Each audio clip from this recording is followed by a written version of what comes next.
Kalau trading kau panggil judi, habis adakah semua bisnes dalam dunia ni pun judi juga?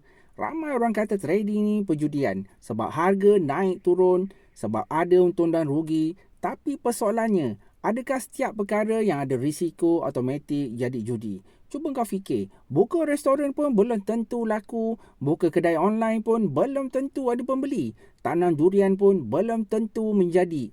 Malah ada pekerja baru pun belum tentu beri hasil yang kita harapkan.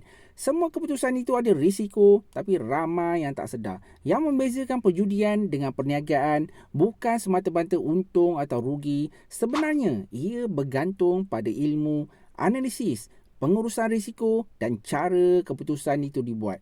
Kalau semuanya bergantung pada nasib semata-mata, itu cerita lain. Masalahnya ramai hanya nampak orang rugi dalam trading, tapi mereka tak nampak berapa jam orang itu belajar, mengkaji pasaran dan menguruskan risiko. Tak semua trader berjaya dan tak semua peniaga itu juga berjaya.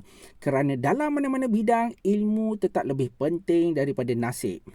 Jadi, cuba jawab soalan ni. Kalau setiap perkara yang ada risiko dianggap judi, adakah semua bisnes dalam dunia ini juga satu perjudian?